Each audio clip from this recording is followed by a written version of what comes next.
Good morning to everyone. Class कल के video explanation में हमारा जो टॉपिक चल रहा था दैट वाज इलेक्ट्रोड पोटेंशियल यानी इलेक्ट्रॉन विभव, जिसमें मैंने आपको बताया था कि आखिर इलेक्ट्रोड पोटेंशियल क्या होता है यानी इलेक्ट्रोड विभव क्या होता है। तो जब हम किसी इलेक्ट्रोड को किसी विलयन में, किसी इलेक्ट्रोलिटिक सॉल्यूशन में यानी किसी विद्युत अपघट्य विलयन में डुबोते हैं, डिप करते हैं, तो इलेक्ट्रोड और उस विलयन के मध्य जो विभवांतर उत्पन्न होता है, आवेश अलग अलग होने के कारण, चार्ज डिफरेंस होने के कारण जो उनके बीच में पोटेंशियल डिफरेंस अराइज होता है, उसे ही हम इलेक्ट्रोड पोटेंशियल यानी इलेक्ट्रोड विभव कहते हैं। हमारे इलेक्ट्रोड जो होते थे वो दो टाइप के होते थे, एक होता था हमारा एनोड एंड एक होता था कैथोड। इनमें से एक पर होता था ऑक्सीकरण, दूसरे पर होता था अपचयन यानी कि रिडक्शन। तो जिस इलेक्ट्रोड पर ऑक्सीडेशन होगा उसका जो इलेक्ट्रोड पोटेंशियल होगा, उसका जो इलेक्ट्रोड विभव होगा वो ई ऑक्सीडेशन उसका सिंबल होता है, और जिस पर अपचयन होगा, जिस पर रिडक्शन होगा, उसका जो इलेक्ट्रोड विभव होगा, इलेक्ट्रोड पोटेंशियल होगा, उसे ई रिडक्शन से हम लोग निरूपित करते हैं, डिनोट करते हैं। एंड जब ये दोनों इलेक्ट्रोड आपस में एक दूसरे से जोड़ दिए जाते हैं, फॉर सपोज किसी बैटरी की सहायता से या किसी उपकरण की सहायता से जब हम दोनों इलेक्ट्रोडों को आपस में जोड़ देते हैं, तो ये पूरा एक सेल बन जाता है। जब तक ये दोनों नहीं जोड़े जाते हैं तब तक ये दोनों अलग अलग हाफ सेल रहते हैं यानी अर्ध सेल रहते हैं। लेकिन जब हम इन दोनों को पूरा जोड़ देते हैं तो एक पूरा कंप्लीट सेल हमें मिलता है, पूर्ण सेल हमें प्राप्त होता है। उस पूरे सेल का जो इलेक्ट्रोड विभव होता है, उसका जो इलेक्ट्रोड पोटेंशियल होता है, उसे हम ई सेल के नाम से जानते हैं। और ई सेल का मेजरमेंट कैसे लेते हैं, मतलब मापते कैसे उसको, तो E cell is equal to E oxidation plus E reduction, यानी कि पूरे सेल का जो इलेक्ट्रोड विभव होगा वो ऑक्सीकरण विभव तथा अपचयन विभव के योग के बराबर होता है। और ये जो ऑक्सीकरण विभव, जो अपचयन विभव होता है, इन दोनों में आपस में क्या संबंध होता है, क्या रिलेशन था कि E oxidation is equal to E reduction, but यहाँ पर क्या लगता है, माइनस साइन। मतलब ये दोनों एक दूसरे के बराबर तो होते हैं लेकिन इनका आवेश जो होता है वो विपरीत होता है। क्यों ऐसा है, क्योंकि एक में इलेक्ट्रॉन बाहर निकल रहे होते हैं और एक में इलेक्ट्रॉन जो है वो ग्रहण किए जा रहे होते हैं। तो आई थिंक ये पॉइंट तो आपको समझ में आ गया होगा। देन इसके बाद मैंने साथ में यहाँ पर E naught cell, E naught oxidation, E naught reduction ये लिख के रखा हुआ है। इसका मतलब क्या था, ये था हमारा स्टैंडर्ड इलेक्ट्रोड पोटेंशियल। स्टैंडर्ड का मतलब मानक इलेक्ट्रोड विभव, और मानक इलेक्ट्रोड विभव का मतलब होता था कि जब हम किसी इलेक्ट्रोड को किसी इलेक्ट्रोलिटिक सॉल्यूशन में, किसी विद्युत अपघट्य विलयन में मिलाएं और वहां पर कुछ स्पेशल कंडीशंस ले लें, कुछ विशेष अवस्थाएं रख दें। वो विशेष अवस्थाएं क्या थी, टेम्परेचर कितना रख दें, 25 डिग्री सेल्सियस रख दें, और जो सॉल्यूशन है उसकी कंसंट्रेशन 1 मोलर यानी उसकी जो सांद्रता है वो 1 मोलर रख दें। उस अवस्था में इलेक्ट्रोड और विलयन के मध्य जो विभवांतर उत्पन्न होगा, इलेक्ट्रोड और सॉल्यूशन के बीच जो पोटेंशियल अराइज होगा, उसे हम स्टैंडर्ड इलेक्ट्रोड पोटेंशियल कहते हैं और इसे ई नॉट से डिनोट करते हैं। तो यहाँ पर ये भी तीन होते हैं, एक ई नॉट सेल जो पूरे सेल का मानक इलेक्ट्रोड विभव होता है, ई नॉट ऑक्सीडेशन जो केवल ऑक्सीकरण विभव होता है, हमारा मानक ऑक्सीकरण विभव है, और ई नॉट रिडक्शन जो होता है ये हमारा मानक अपचयन विभव होता है। इसके लिए फॉर्मूला भी सेम रहेगा, E naught cell is equal to E naught oxidation plus E naught reduction. Then इसके बाद इन सारी चीज़ों को एक्सप्लेन करने के बाद नर्स ने अपनी एक इक्वेशन दी थी, अपना एक समीकरण दिया, एक फॉर्मूला दिया था, और उस फॉर्मूले में इन्होंने हमें ये बताया था कि किसी भी सेल में, किसी भी सेल के अंदर जो इलेक्ट्रोड होते हैं, चाहे वो एनोड हो चाहे कैथोड, यानी कि चाहे धन सिरा हो चाहे ऋण सिरा हो, उसमें उपस्थित विभवांतर को, उसमें उपस्थित इलेक्ट्रोड पोटेंशियल को हम कैसे मेजर कर सकते हैं। तो अगर आपका जो इलेक्ट्रोड है उस पर ऑक्सीडेशन हो रहा है तो उसके लिए आप निकालोगे उसका ई ऑक्सीडेशन पोटेंशियल, यानी कि आप उसका निकालोगे ऑक्सीकरण विभव, और उसका फॉर्मूला होता है E naught O P minus 2.303 R T upon N F log base 10 concentration of oxidised state upon concentration of reduced state. इस फॉर्मूले में यहाँ पर ई ओ पी जो होता है, किसी भी अवस्था में जो हमें नापना है, जो हमें इलेक्ट्रोड विभव निकालना है, वो होगा ई नॉट ओ पी जो है ये स्टैंडर्ड ऑक्सीडेशन पोटेंशियल होगा उस सेल का, यानी ये उस सेल का, उस पर्टिकुलर सेल का, उस विशेष सेल का मानक इलेक्ट्रोड विभव होगा ऑक्सीकरण के लिए, माइनस 2.303 ये जो वैल्यू होती है ये यहाँ पर कांस्टेंट वैल्यू है। आर जो होता है ये वैल्यू भी कांस्टेंट रहती है। यहाँ पर इसका जो वैल्यू है वो 8.314 इस तरह से वैल्यू रहती है इसकी जूल प्रति मोल में, एंड टी जो कि आपका टेम्परेचर है, आपका क्वेश्चन में दिया होगा, एंड एन ये नंबर ऑफ इलेक्ट्रॉन होते हैं कि कितने इलेक्ट्रॉनों का आदान प्रदान हो रहा है, एफ जो है ये फेराडे कांस्टेंट है, यहाँ पर फेराडे कांस्टेंट लिया गया था, इसकी वैल्यू जो होती है कल मैंने बताई थी, F is equal to 96500 coulomb, ये इसकी जो है वैल्यू होती है, क्योंकि चार्ज जो है उसे हम कूलाम में मेजर करते हैं। और ओएस ये जो ब्रैकेट देख रहे हो, लास्ट ईयर आपको एक्टिव मास पढ़ाए गए थे, सक्रिय द्रव्यमान पढ़ाए गए थे, तो मैंने बताया था कि कंसंट्रेशन को हम लोग बिग ब्रैकेट में रख करके शो करते हैं फॉर्मूले में। तो ये है हमारी जो ऑक्सीडाइज्ड स्टेट होगी, जो ऑक्सीकृत अवस्था होगी उसकी सांद्रता, और ये जो हमारी अपचयित अवस्था होगी, जो अपचयित पदार्थ होगा उसकी सांद्रता, इन दोनों का अनुपात और log बेस 10, मतलब इनका हमको क्या निकालना है, इस वैल्यू का लॉग निकालना है। इसी तरह से ई रिडक्शन के फॉर्मूले में बस यहाँ पर क्या आ जाएगा, E reduction is equal to E naught reduction minus 2.303, बस यहाँ पर माइनस साइन की जगह उसमें एक चेंज हो जाता है कि वहाँ पर साइन क्या हो जाता है, प्लस। उसका कारण क्या है, क्योंकि ऑक्सीडेशन जो होता है वो माइनस ई रिडक्शन के इक्वल होता है, तो यहाँ पर जो साइन हो जाता है वो प्लस हो जाता है, किसमें, जब हम रिडक्शन का फॉर्मूला लिखते हैं तब। तो दोनों फॉर्मूलाज याद कर लीजिए।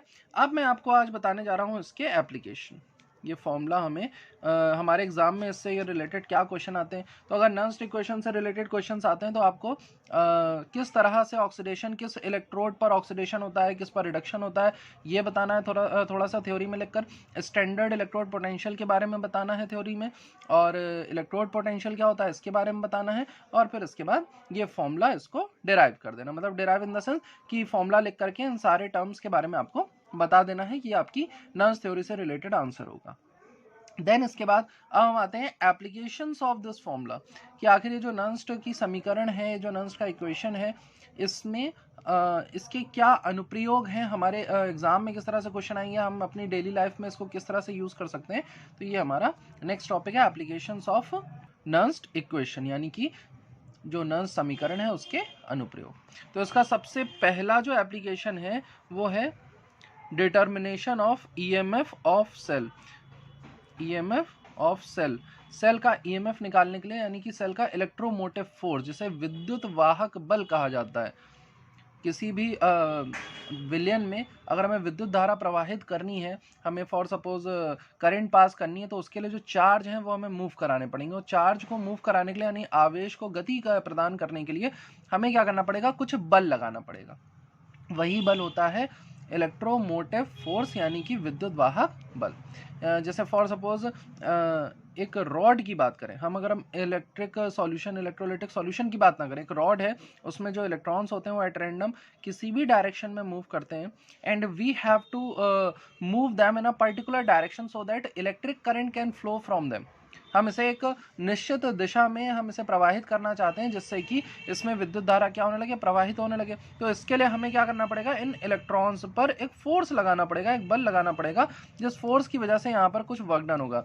आपने सुना भी होगा, force is equal to work done is equal to force into displacement. तो जब भी आप फोर्स लगाओगे, कुछ डिस्प्लेसमेंट होगा, तभी तो वर्क डन होगा, कुछ कार्य होगा। तो यहाँ पर विद्युत धारा को प्रवाहित करने के लिए, आवेश को गति कराने के लिए जो हम बल लगाते हैं उसे ही हम विद्युत वाहक बल यानी इलेक्ट्रोमोटिव फोर्स कहते हैं। तो उस किसी भी सेल का इलेक्ट्रोमोटिव फोर्स कितना है, उसका विद्युत वाहक बल कितना है, कि हम उसको कितना फोर्स लगाएं कि उसमें जो चार्ज है वो फ्लो होने लगे। फॉर सपोज एक एग्जांपल यहाँ पर लेते हैं कि एक सेल है। अब देखिए, सेल का रिप्रेजेंटेशन मैं आपको बताने जा रहा हूँ कि सेल का रिप्रेजेंटेशन कैसे होता है। जैसे फॉर सपोज एक हमने दो इलेक्ट्रोड लिए हैं, एक लिया है जिंक का इलेक्ट्रोड और एक हमने लिया है आयरन का इलेक्ट्रोड। जो जिंक का इलेक्ट्रोड है वो यहाँ पर क्या कर रहा है, जब जिंक का इलेक्ट्रोड मतलब इलेक्ट्रॉन्स लूज करता है तो Zn n प्लस बनाता है, मतलब n नंबर ऑफ इलेक्ट्रॉन अगर लूज करेगा। वहीं पर Fe अगर n number of electron lose करेगा तो वो Fe n प्लस बनाएगा। n प्लस का मतलब यहाँ पर नंबर ऑफ इलेक्ट्रॉन्स गेन और लूज। अगर प्लस चार्ज आ रहा है तो इसका मतलब उसने लूज करें, यानी कि अगर धन आवेश है तो इसका मतलब उसमें से इलेक्ट्रॉन बाहर निकले, और अगर ऋण आवेश है तो इसका मतलब उसमें उसने जो इलेक्ट्रॉन है वो ग्रहण किए। अब तो इस एप्लीकेशन में, इस अनुप्रयोग में हमें जो जो चीज़ें कैलकुलेट करने को मिल सकती हैं फॉर्मूला में, मतलब न्यूमेरिकल में, वो मैं आपको एक एक करके बताने जा रहा हूँ। सबसे पहले तो हमें क्वेश्चन में क्या बताना होगा, हमें ये बताना होगा कि सेल में एनोड कौन, मतलब जो दो इलेक्ट्रोड लिए हैं, फॉर सपोज हमने आयरन ले लिया, जिंक ले लिया, तो उन दोनों में से एनोड कौन सा भाग है और कैथोड कौन सा भाग है, माने जिंक एनोड बनेगा कि आयरन का जो इलेक्ट्रोड है वो एनोड बनेगा। अगर जिंक एनोड बनेगा तो आयरन का जो इलेक्ट्रोड है वो कैथोड बनेगा, अगर जिंक कैथोड बनेगा तो ये एनोड बनेगा। और ये डिपेंड किस बात पे करेगा, ये इस बात पे डिपेंड करेगा कि इन दोनों में से, ये दोनों एक दूसरे से जब कनेक्ट होंगे तो इन दोनों में से किसकी टेंडेंसी इलेक्ट्रॉन देने की ज़्यादा है और किसकी इलेक्ट्रॉन लेने की ज़्यादा है, एक दूसरे के कंपैरिजन में, एक दूसरे की तुलना में। और ये हमें कैसे पता चलेगा, तो याद कर लीजिए अपनी इलेक्ट्रोकेमिकल सीरीज जो आपको विद्युत रासायनिक श्रेणी पढ़ाई गई थी। जब आप क्या कहते हैं डिस्प्लेसमेंट रिएक्शन पढ़ते थे तो हम लोग कहते थे कि जो ऊपर वाला मेटल है वो अपने से नीचे वाले मेटल को क्या कर सकता है, रिप्लेस कर सकता है। क्यों कर सकता है, क्योंकि उसकी रिएक्टिविटी ज़्यादा होती है। इसका मतलब कि इलेक्ट्रोकेमिकल सीरीज में जो मेटल ऊपर आता है विद्युत रासायनिक श्रेणी, आगे अभी आपको पढ़ाई भी जाएगी, तो जिन्होंने नहीं, जिनको याद आ रही है या जो भूल चुके हैं तो परेशान मत होइए, बट मैं एक हिंट दे देता हूँ कि आखिर हम यहाँ पर कैसे डिसाइड करेंगे कि कौन एनोड है तो कौन कैथोड है। तो इस बात पे डिपेंड करेगा कि ऊपर कौन सा मेटल आ रहा है। जो मेटल ऊपर आएगा वो इलेक्ट्रॉन लूज करेगा और दूसरा वाला उससे इलेक्ट्रॉन क्या करेगा, गेन करेगा, क्योंकि मेटल की टेंडेंसी जो होती है वो इलेक्ट्रॉन लूज करने की होती है। तो जो जितना ज़्यादा मेटेलिक करेक्टर शो करेगा, जो जितना ज़्यादा धात्विक गुण प्रदर्शित करेगा दोनों में से, वो इलेक्ट्रॉन लूज करेगा और दूसरा वाला इलेक्ट्रॉन गेन करेगा। फिर इसके बाद एनोड और कैथोड निकलने के बाद हमको एनोड की रिएक्शन लिखनी होगी और कैथोड की रिएक्शन बहुत कुछ टफ नहीं लिखना है, बस एनोड और कैथोड की रिएक्शन में हमें ये लिखना होगा कि वहां पर इलेक्ट्रॉन या तो निकल रहे होंगे या इलेक्ट्रॉन जुड़ रहे होंगे। जैसे एनोड का काम क्या होता है, एनोड का काम होता है इलेक्ट्रॉन लेने का, क्योंकि पॉजिटिव चार्ज है ना तो इलेक्ट्रॉन लेगा। तो यहाँ पर हमें वो रिएक्शन लिखनी होगी जिसमें जो सब्सटेंस है वो इलेक्ट्रॉन क्या कर रहा है, दे रहा है और पॉजिटिव चार्ज बन रहा है। वहीं पर कैथोड में रिएक्शन क्या होगी कि कैथोड क्या करेगा, इलेक्ट्रॉन देगा, क्योंकि कैथोड क्या होता है, निगेटिव चार्ज होता है। तो यहाँ पर हमें रिएक्शन देनी होगी कि जो इलेक्ट्रोड इलेक्ट्रॉन दे रहा है और इलेक्ट्रॉन देने के बाद वो पॉजिटिव चार्ज मतलब इलेक्ट्रॉन देने के बाद वो कैथोड क्या बन जा रहा है, खुद पॉजिटिव चार्ज बन जा रहा है, उसकी रिएक्शन यहाँ पर लिखनी होगी। तो ये एनोड की रिएक्शन और कैथोड की रिएक्शन हो गया, यानी एनोड की अभिक्रिया और कैथोड की अभिक्रिया। अभी मैं एक एक करके आपको पॉइंट बताता जा रहा हूं, इसके बाद एग्जाम्पल भी हम लोग सॉल्व करेंगे। देन इसके बाद इन दोनों को मिलाकर, भाई ये तो एनोड की रिएक्शन हो गई, ये कैथोड की रिएक्शन हो गई। अब इनमें से एक रिएक्शन होगी जहां पर इलेक्ट्रॉन निकल रहे होंगे, जब इलेक्ट्रॉन निकल जाएंगे, इलेक्ट्रॉन कम हो जाएंगे तो ऑक्सीकरण हो जाएगा। और एक में इलेक्ट्रॉन जुड़ रहे होंगे और जब इलेक्ट्रॉन जुड़ जाएंगे, इलेक्ट्रॉन ऐड हो जाएंगे तो रिडक्शन हो जाएगा, यानी अपचयन हो जाएगा। फिर इसके बाद हमें इन दोनों रिएक्शंस को ऐड करके रिडॉक्स रिएक्शन लिखनी होगी। मतलब जब जिस रिएक्शन में ऑक्सीडेशन रिडक्शन दोनों साथ होते हैं ना, तो यहाँ पर हम दोनों सेल को क्या कर रहे हैं, एक साथ जोड़ रहे हैं ना, तो जो रिएक्शन होगी वो भी एक साथ होगी दोनों में। तो हमें ये अलग अलग लिखने के बाद इनकी रिडॉक्स रिएक्शन लिखनी होगी। अभी देखिए, ये जिस स्टेप में मैं आपको बता रहा हूँ, अगर इसी स्टेप से आप न्यूमेरिकल सॉल्व करोगे तो कभी गलत नहीं होगा। क्या करना है, क्वेश्चन जैसे सामने आया, सबसे पहले डिसाइड कर लो कि एनोड कौन सा है, कैथोड कौन सा है, बता दो आंसर में। फिर इसके बाद एनोड पर रिएक्शन क्या हो रही है, कैथोड पे क्या रिएक्शन हो रही है, उसको बता दो। फिर बस ये जो दोनों रिएक्शन आपने लिखी है, इन दोनों को जोड़ करके लिख दो तो रिडॉक्स रिएक्शन बन जाएगी। जोड़ना मैंने आपको बताया हुआ है, जो लेफ्ट हैंड साइड है वो एक साथ जुड़ती है, राइट हैंड साइड एक साथ जुड़ती है, और जो दोनों तरफ सेम चीज़ें होती हैं, कॉमन चीज़ें होती हैं, उन्हें हम काट देते हैं।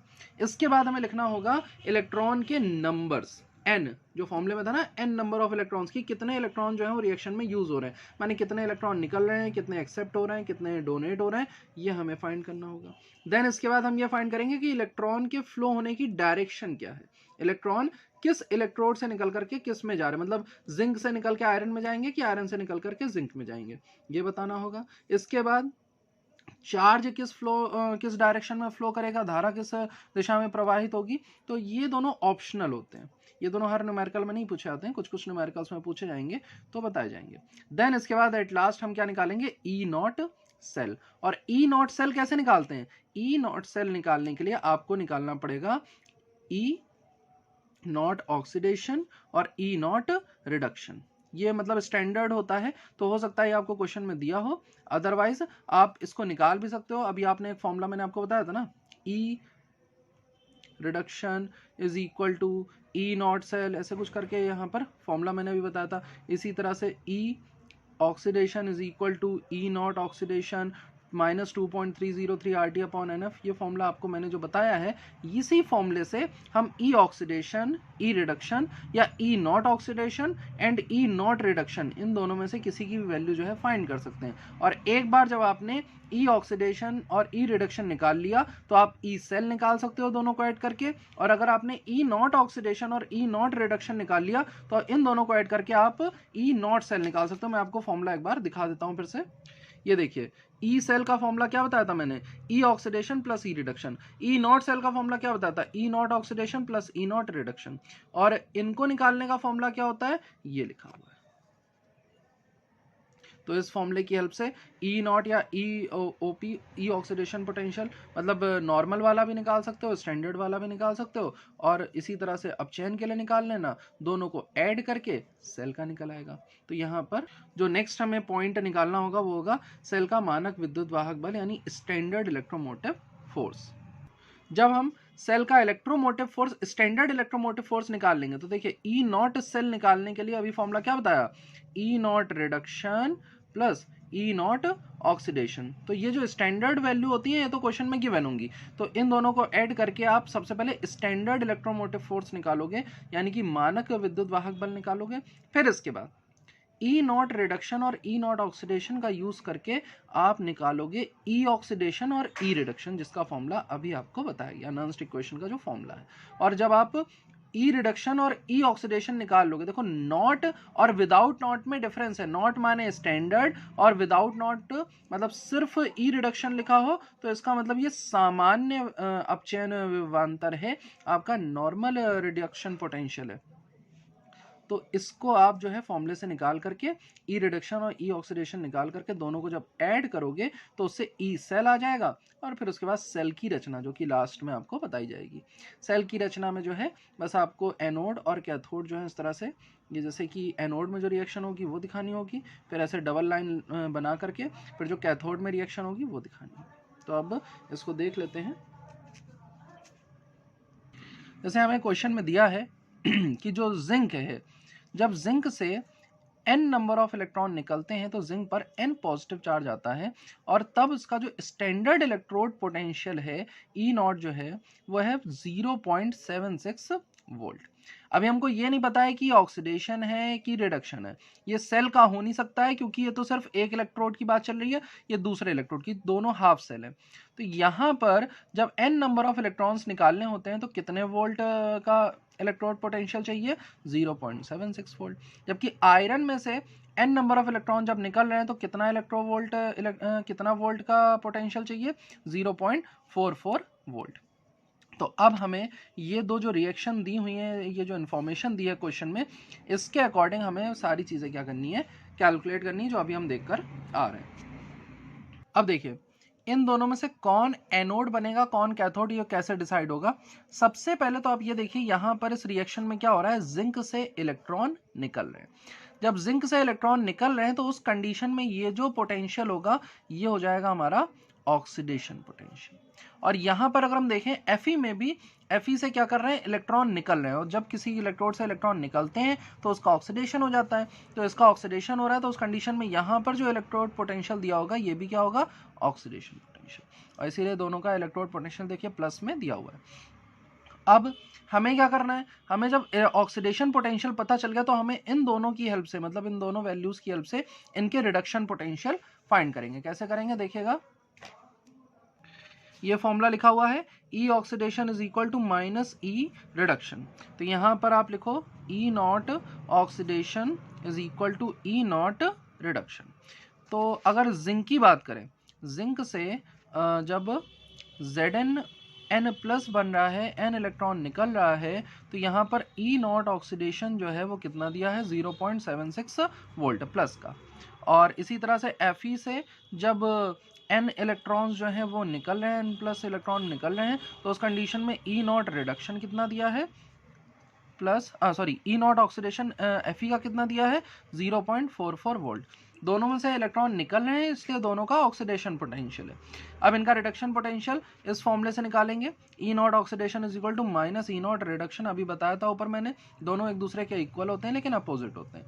तो जिंक के लिए जब आप ई नॉट रिडक्शन निकालोगे तो ये है -0.76 वोल्ट, और आयरन के लिए जब भी निकालोगे ई नॉट रिडक्शन तो कितना आएगा, -0.44 वोल्ट। अब रूल ये कहता है कि जिस सेल का ऑक्सीडेशन पोटेंशियल यानी ऑक्सीकरण विभव ज्यादा हो उस इलेक्ट्रोड पर ऑक्सीकरण होगा यानी ऑक्सीडेशन होगा, जबकि दूसरे पे क्या होगा, रिडक्शन होगा। यानी कि यहां पर जब n नंबर ऑफ इलेक्ट्रॉन्स निकल रहे हैं तो 0.76 वोल्ट का पोटेंशियल अराइज हो रहा है, यहाँ पर सिर्फ 0.44 वोल्ट का पोटेंशियल अराइज हो रहा है। तो उस कंडीशन में जो जिंक वाला है वहां पर क्या हो जाएगा, ऑक्सीडेशन, और Fe पर क्या हो जाएगा, रिडक्शन।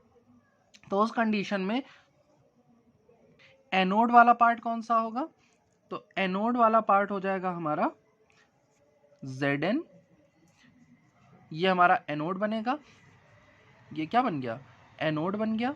और इसके बाद एनोड की रिएक्शन क्या हो जाएगी, एनोड की रिएक्शन हो जाएगी zinc gives Zn n plus n electron minus. यानी जिंक क्या कर रहा है, जिंक जो है n इलेक्ट्रॉन्स दे रहा है और Zn प्लस बना रहा है। n प्लस का मतलब कि n पॉजिटिव चार्ज इस पे आ रहा है।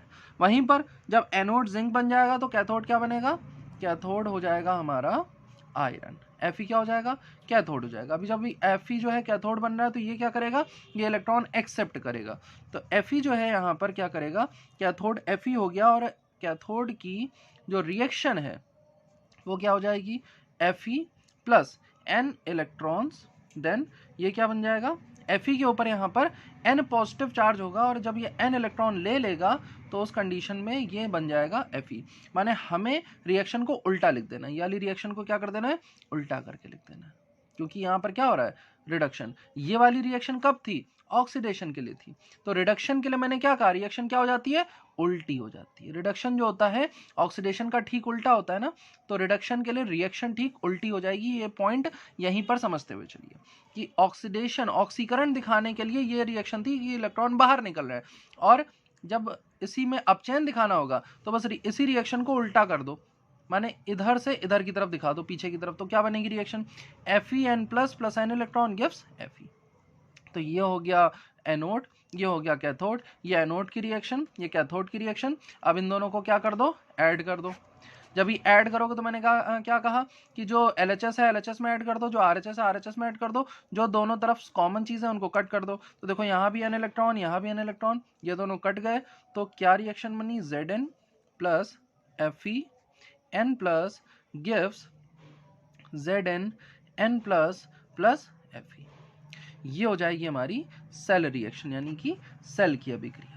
ये हमारी रेडॉक्स रिएक्शन है। इसमें जिंक से जो है इलेक्ट्रॉन निकल कर Fe में जा रहे हैं, तो जिंक का ऑक्सीडेशन हो रहा है, जिंक का क्या हो गया, ऑक्सीडेशन हो गया, और Fe में इलेक्ट्रॉन ऐड हो रहे हैं तो Fe का क्या हो गया, रिडक्शन हो गया। तो ये हमारी सेल की रिएक्शन हो गई। अब रिएक्शन में जो ये n नंबर ऑफ इलेक्ट्रॉन, जितने भी रिएक्शन में इलेक्ट्रॉन्स के पार्टिसिपेशन होगा, यानी कि यहाँ पर Zn पर जितना भी चार्ज आएगा या Fe पर Fe जितने इलेक्ट्रॉन एक्सेप्ट करेगा वो हमारे हो जाएंगे n की वैल्यू, मतलब नंबर ऑफ इलेक्ट्रॉन्स, इलेक्ट्रॉनों की संख्या हो जाएगी, वो n से डिनोट कर देंगे। फिर इसके बाद हमें इलेक्ट्रॉन्स की डायरेक्शन बतानी थी। तो देखिए जिंक, यहाँ पर हमने क्या बोला कि जिंक जो है वो एनोड है। जिंक एनोड होने के बाद इसकी जो इसका जो नेचर है, इसकी जो प्रकृति है वो क्या है, नेगेटिव है, क्योंकि इसके पास इलेक्ट्रॉन्स पहले से ही है तभी तो ये इलेक्ट्रॉन दे रहा है। उसी के अपोजिट में कैथोड क्या है, हमारा Fe है, लेकिन कैथोड क्या कर रहा है, कैथोड जो है वो इलेक्ट्रॉन ले रहा है। जब इलेक्ट्रॉन लेगा तो इसका मतलब ये सेल में जब प्रेजेंट होगा, जब रिएक्शन स्टार्ट नहीं हुई होगी, तो Fe क्या है, पॉजिटिव चार्ज है। तो ये जो इलेक्ट्रोलिटिक सेल होती है हमारी, इसमें एनोड और कैथोड पर चार्ज जो होता है वो अपोजिट होता है। इसी वजह से इलेक्ट्रॉन जो है वो मूव करते हैं। बहुत ध्यान समझिएगा मैं क्या कहने की कोशिश कर रहा हूँ। एनोड जो है जिंक है, लेकिन जिंक क्या कर रहा है, इलेक्ट्रॉन दे रहा है, और जिंक अगर इलेक्ट्रॉन देगा तो उस कंडीशन में जिंक के पास इलेक्ट्रॉन होने चाहिए। जब जिंक के पास इलेक्ट्रॉन होंगे तो इसका मतलब उसका जो नेचर है, उसकी जो प्रकृति है वो ऋणात्मक होगी, नेगेटिव होगी। और Fe जो कि कैथोड है वो क्या कर रहा है, वो इलेक्ट्रॉन ले रहा है, और जब वो इलेक्ट्रॉन लेगा तो उस कंडीशन में Fe का जो नेचर होगा वो क्या होगा, पॉजिटिव होना चाहिए, तभी तो इलेक्ट्रॉन लेगा। तो यहाँ पर जो इलेक्ट्रॉन्स हैं वो किधर से किधर जाएंगे बताइए, इलेक्ट्रॉन्स जो है वो जिंक से Fe की तरफ जा रहे हैं, यानी कि जो आप इलेक्ट्रोड बनाओगे, अगर ये जिंक लोगे या Fe लोगे, तो इलेक्ट्रॉन जो है वो जिंक से Fe की तरफ जा रहे हैं। तो डायरेक्शन क्या हो जाएगी, जिंक से Fe की तरफ। और चार्ज किस तरफ फ्लो होगा, चार्ज का मतलब कि धारा किस तरफ प्रवाहित होगी, तो हमने पढ़ा है फिजिक्स में कि इलेक्ट्रिसिटी और electric current flow in the opposite direction of electron. तो इलेक्ट्रॉन अगर जिंक से निकल कर Fe की तरफ जा रहे हैं, तो जो करंट है वो किधर से किधर जाएगी, Fe से जिंक। तो ये इलेक्ट्रॉन की डायरेक्शन हो गई, और ये हो गई हमारी करंट की डायरेक्शन। इसके बाद आपको क्या निकालना है, for suppose E naught cell निकालना है। तो ई नॉट सेल निकालने के लिए यहाँ पर ये जो ई नॉट ऑक्सीडेशन और ई नॉट रिडक्शन दिया हुआ है, इसको आप ऐड कर देंगे तो आप ई नॉट सेल जो है वो निकाल सकते हैं। ई नॉट ऑक्सीडेशन क्या होगा, ई नॉट ऑक्सीडेशन किसका लेंगे, जिसका क्या हो रहा है, ऑक्सीडेशन हो रहा है। ऑक्सीडेशन किसका हो रहा है, जिंक का। ई नॉट ऑक्सीडेशन की जिंक की वैल्यू कितनी है, 0.76 वोल्ट। फिर इसके बाद ई सेल का पूरा फॉर्मूला मैं यहाँ पर एक बार फिर से लिख देता हूँ, E naught oxidation plus E naught reduction. E naught oxidation उसका लेंगे जिसका ऑक्सीडेशन हो रहा है, ऑक्सीडेशन हो रहा है जिंक का, उसकी वैल्यू है 0.76 वोल्ट। प्लस रिडक्शन किसका हो रहा है, अब यहां पर ई नॉट रिडक्शन जिंक का नहीं लिखा जाएगा, यहां पर ई नॉट रिडक्शन उसका लिखा जाएगा सेल में जिसका रिडक्शन हो रहा है, सेल में जिसका अपचयन हो रहा है, और अपचयन किसका हो रहा है, Fe का हो रहा है। तो यहां पर रिडक्शन वाली वैल्यू किसकी लिखेंगे, Fe की। और Fe की रिडक्शन वाली वैल्यू कितनी है, देखो -0.44 वोल्ट। तो ये -0.44 वोल्ट, इसको इस तरह से लिख लिया। इन दोनों को जब सॉल्व कर दोगे तो जो ई नॉट सेल आएगा कितना आएगा, ई नॉट सेल आ जाएगा 0.32 वोल्ट। ध्यान दीजिएगा, बस ये जो स्टेप मैंने बताया है इसको बहुत ध्यान से समझेंगे तो ई नॉट सेल आपको पता चल जाएगा। अब कल के एक्सप्लेनेशन में हम आपको निकालना सिखाएंगे ई सेल। ये ई नॉट सेल था, यानी कि ये तो स्टैंडर्ड इलेक्ट्रोड पोटेंशियल हो गया। कल हम आपको निकालना सिखाएंगे नॉर्मल जो इलेक्ट्रोड पोटेंशियल होगा सेल का, वो कैसे निकलेगा। तो ये जो न्यूमेरिकल है ये पूरा आपका कल कंप्लीट हो जाएगा। तो यहाँ तक जो भी मैंने एक्सप्लेन किया है इस पॉइंट को ध्यान समझिए, और जो भी डाउट्स आते हैं उसे पूछिए। Okay class, thank you.